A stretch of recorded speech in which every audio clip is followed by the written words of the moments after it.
right, my fourth time I entered that chamber, everything was cleaned out. All of the furnishings of the temple were in the proper positions that they were to be in. Long ago, in a time filled with kings, deserts, and great wonders, there was a sacred object so powerful, so mysterious that people believed it was the very throne of God on earth. It was covered in gold, hidden away in a special place, and protected by strict rules. No one could touch it. No one could look inside it.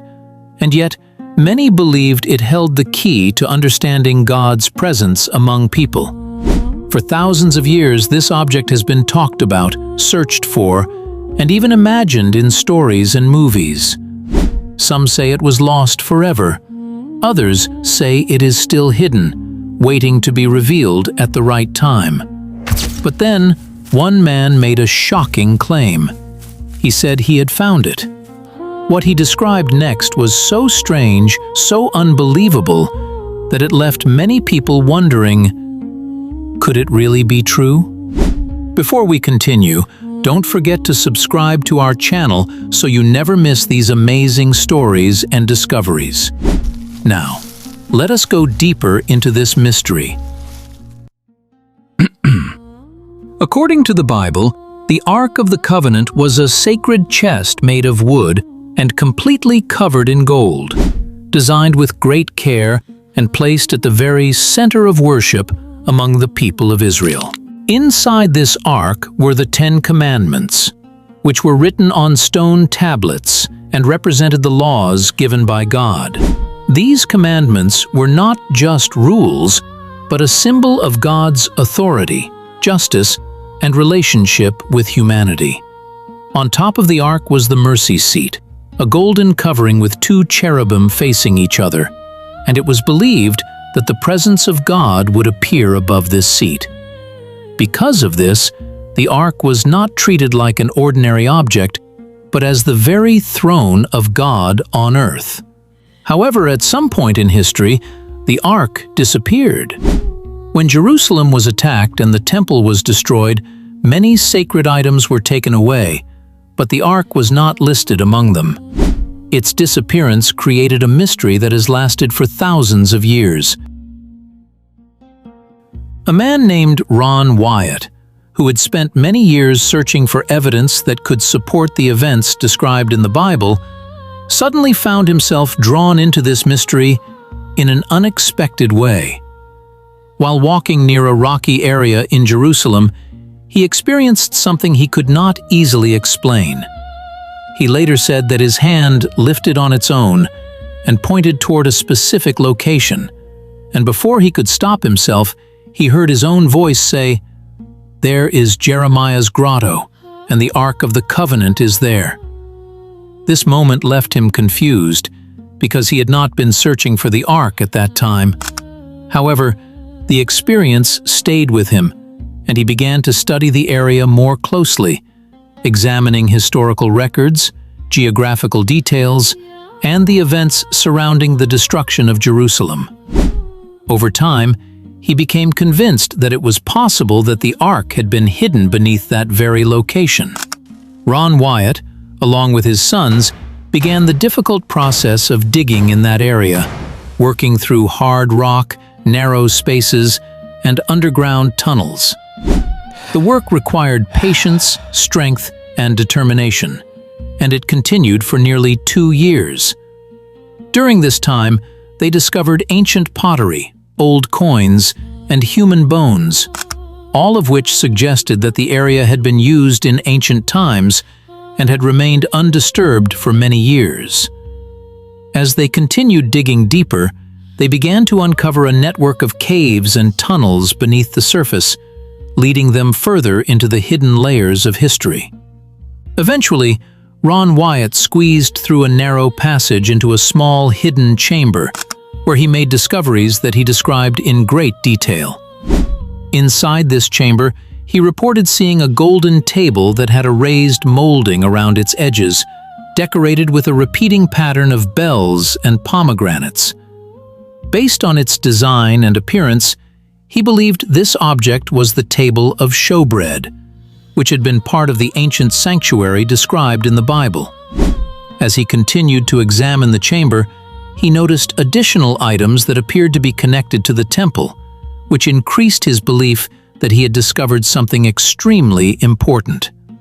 At the rear of the chamber, Ron Wyatt described seeing a stone case with a flat lid that had been broken into two pieces, creating a small opening. Directly above this stone case, there was a long crack running through the ceiling, extending downward toward the box. Along this crack, and around the opening of the stone case, he observed a dark substance that appeared to have flowed from above and settled into the container below. At that moment, he said that a sudden realization came over him with great force. He believed that the crack in the ceiling extended upward to the place where the cross of Jesus Christ had once stood, and that the substance he was seeing had traveled down through that crack. He later explained this moment by saying, "When I realized what had happened here, the shock was so great that I lost consciousness." After recovering, Ron Wyatt returned to the chamber and made the most significant claim of his entire experience.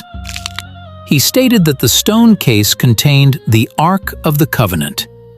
In addition to the Ark itself, he reported seeing several other sacred items, including the seven-branched lampstand, the altar of incense, and other objects that matched the descriptions of temple furniture found in the Bible. Ron Wyatt also claimed that he collected a sample of the dark substance and took it to a laboratory in Israel for analysis. According to his account, the scientists initially believed the sample was dead blood, but after following his request to conduct further testing, they made a discovery that surprised them. He reported that the laboratory identified the sample as human blood, but with an unusual structure. According to his explanation, the blood contained only 24 chromosomes instead of the normal 46 found in human beings. He described the reaction of the scientists by saying, "They told me that this blood had 23 chromosomes from the mother and only one Y chromosome, which could not have come from a human father."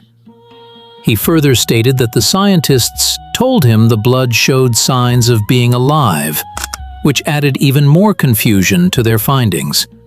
When they asked him whose blood it was, Ron Wyatt said that he answered, "It is the blood of your Messiah." Ron Wyatt also claimed that he saw the 10 Commandments themselves, still preserved inside the Ark of the Covenant. He explained that the stone tablets appeared unchanged, with the writing still clearly visible, and that they matched the biblical description of the commandments that had been given long ago. This claim, if true, would mean that one of the most important artifacts in human history had been preserved for thousands of years. During one of his visits to the chamber, Ron Wyatt described having an unusual and powerful experience that he believed was not ordinary. He said that he became aware of a strong presence in the chamber and that he saw beings which he described as angels. According to his account, these beings were positioned around the ark and were there to protect it. He claimed that they communicated with him and allowed him to see certain things, but also made it clear that the ark would not be revealed to the world immediately.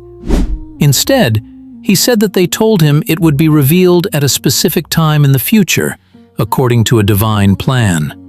Despite the detailed nature of Ron Wyatt's story, many historians and scientists remain skeptical, mainly because there is no independently verified evidence that confirms his claims. There are no widely accepted records, photographs, or physical proof that can be examined by the scientific community. Because of this, his story continues to exist between belief and doubt. The Ark of the Covenant remains one of the greatest unsolved mysteries in history. Whether Ron Wyatt truly discovered it, or whether his experience has another explanation, is a question that has not yet been answered. However, His story stands out because of the level of detail, the boldness of the claims, and the strange events he described. And perhaps that is what keeps this mystery alive, because sometimes the most powerful stories are not the ones that are fully proven, but the ones that continue to make us think, question, and search for truth.